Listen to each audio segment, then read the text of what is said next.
제157편 가이사랴 빌립보에서 예수가 12명을 데리고 가이사랴 빌립보 근처로 잠시 여정을 떠나기 전에 8월 7일 일요일에 가족을 만나기 위해 가버나움으로 가는 일정을 다윗의 전령들을 통해 조정하였다. 이 방문은 미리 조정하여 세베대의 배 작업장에서 이루어질 예정이었다. 다윗 세베대는 나사렛 가족 전부, 마리아, 그리고 예수의 아우와 누이들 모두가 오도록 동생 유다와 사전에 약속했고 예수는 안드레와 베드로와 함께 이 약속을 지키려고 갔다. 마리아와 아이들은 이 약속을 분명히 지킬 의도가 있었지만 우연히 바리새인의 무리들이 예수가 호수 건너편 빌립의 지역에 있다는 것을 알고는 할 수 있으면 예수가 어디에 있는지 알아내려고 마리아를 찾아가기로 결정했다. 이 예루살렘 밀사들이 도착하자 마리아는 크게 동요했으며 가족 모두가 긴장하고 초조해하는 모습을 보고 그들은 예수가 그들을 찾아올 것이라고 결론지었다.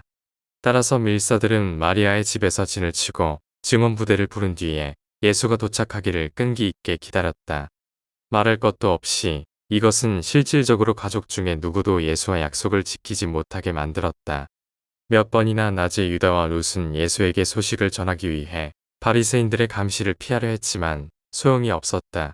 오후 일찍 다윗의 전령들은 바리새인들이 어머니 집 문 앞 계단에서 진을 치고 있다는 소식을 예수에게 전했다.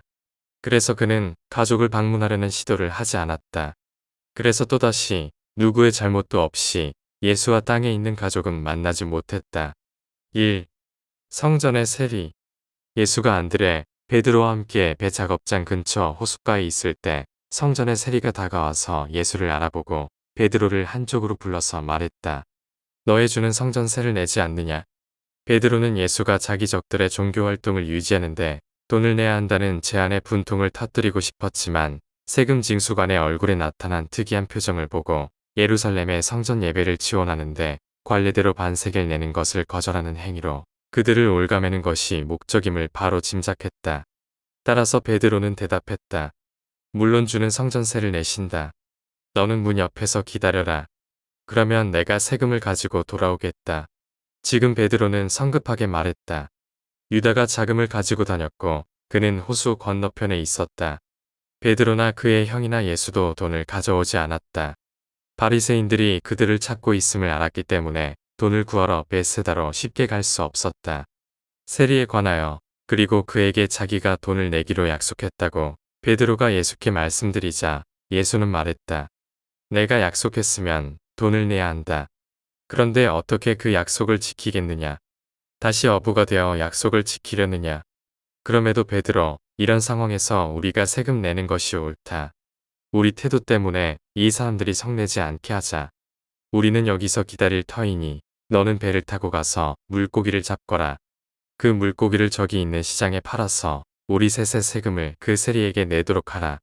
가까이 서 있던 다윗의 비밀 전령이 이 모두를 엿들었고 다음에 해안 근처에서 고기 잡고 있던 한 동료에게 빨리 오라고 손짓했다. 베드로가 배를 타고 물고기를 잡을 준비를 할 때 이 전령과 친구 어부는 물고기가 든 큰 광주리 몇 개를 베드로에게 주었고 그들이 근처의 생선 장수에게 물고기 나르는 것을 도왔다.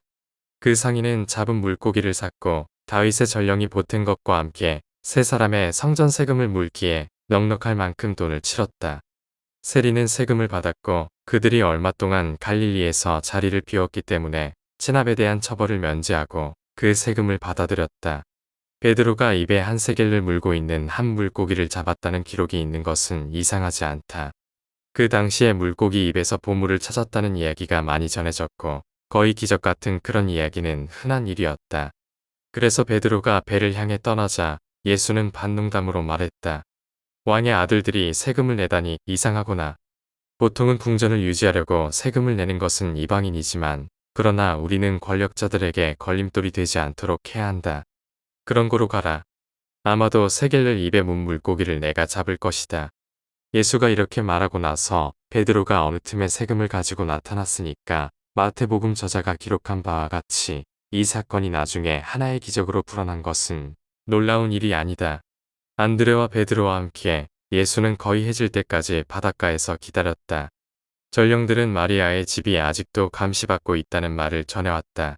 따라서 어두워지자 기다리던 세 사람은 배를 타고 천천히 갈릴리 바다의 동쪽 해안을 향하여 저어갔다.